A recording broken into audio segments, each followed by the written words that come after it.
Malawak na pananaliksik, malawak na paglalakbay, malawak na kaalaman. Welcome Green Discovery Channel.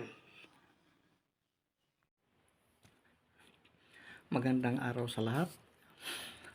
Sa araw na ito, mayroon tayo ngayon right foot treasure symbols and marking na lagi natin matatapik or makikita ang mga sign na right foot na iba-iba ang style sa recovery or nakalagay sa mga bato or ano paman na symbol or marking.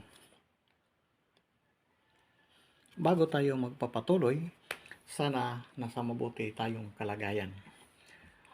Umpisa na natin ito. Let's go. Dito, kung makikita itong sketch, may pinadala na atin nakuha na isang site na kung titingnan ito, ito yung mga markers. Square, dalawang square na dito right foot treasure symbol and marking.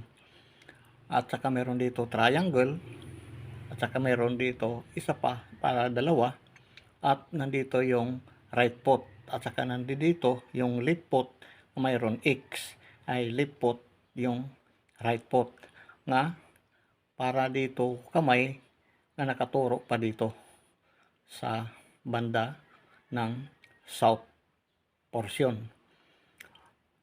Ngayon kung ito'y natin ipaliwanag at i-decode, depende sa style sa mga sign o right foot nga iba-iba ang direction.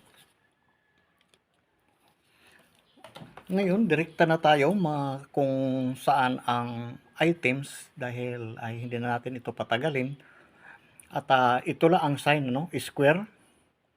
At mayroon dalawang triangle na sign at mayroon right foot at saka dito left foot. Ang distance nito, di ko na lang naisulat, ay 7 meter. Dahil nagbabase sila dito sa ginsukat nila itong right foot. Pagpunta dito nila sa unahan, going north, ay tinamaan din ito nila na square na isa na bato na malaki. Ngayon, ito sa compass direction, hindi na lang natin nilagyan dito ng compass, ay nakapagtataka na ito ay stopper nga hanggang dito na lang at tawag ng lalampas nga itong bawat kanto ay mayroon 360 degrees north at south 180 at east 90 degrees at saka 270 west direction. Ito ang naka-sitting ito or naka-orient ito na square na ito yung counter niya na naka 360 degrees itong kanto na isang buo na square na bato. Ngayon, kung meron kayo diyan sa areang makita na ganito ang sitting, mga ka-discover, ay ito lang ang isa na nitong guide na ang items ay naka-triangulation pattern. Dahil nga dito sa sign ay hindi ito naka-triangulation na bato or kahoy, iba-iba talaga ang style na sa kanilang pagtago at wala itong kahoy, walang bato nga naka-triangle, kundi ang items ay naka-triangulation pattern. Inulit ko lang itong 360 degrees mula rito sa right foot papunta dito 7 meter ay mayroon left foot na may nakasulat na X. At pagkatapos, ito namang dalawang bato, ito para siyang right foot, left foot. Hindi siya klaro itong bato na ito na sa actual nga may passage siya dito sa gitna at may siya dito malaking bato. Stopper ay ito yung items deposit sa gitna. Na 2 meters mula dito sa X papunta dito.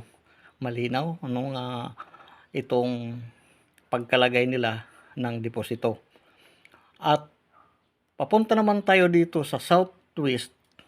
Dito naman ang nakaukit sa bato ito nga triangle na square na bato ay dito sa ilalim lang ang items, bilog na bato na malaki na nasa 50 kilos ang sabi ng atin na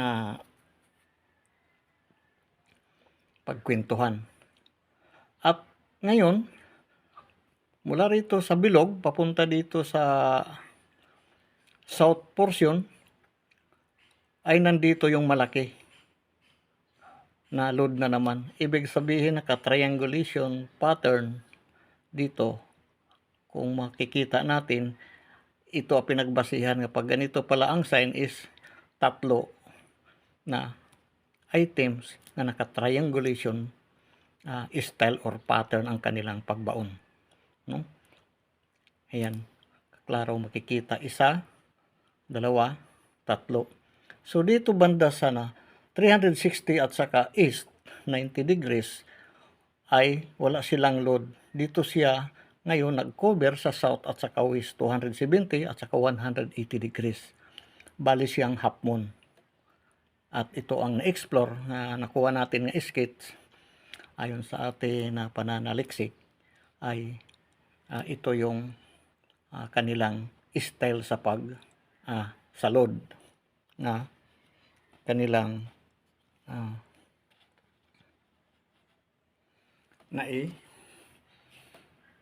tago mga ka-discover.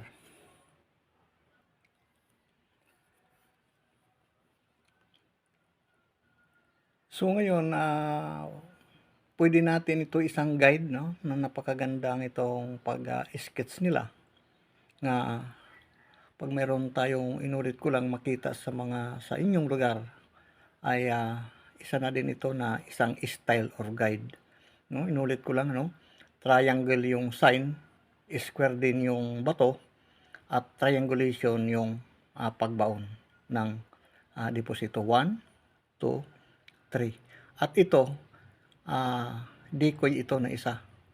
Kung titingnan natin dito ay may arrow pabaliktad dito. Ito yung original na arrow dito sa bato is under the square stone ang load. At dito decoy ito dito. May trap, no? Kung dito siya dalawa magkalapit. Ngayon is logic ang tawag pa dito. Meron dito ang ating reference ay right foot sa left foot. Ito dito left foot, right foot, meron siya din dito load.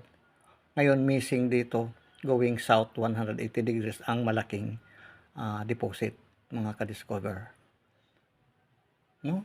Ito lang, hanggang dito na lang tayo si Green Discovery.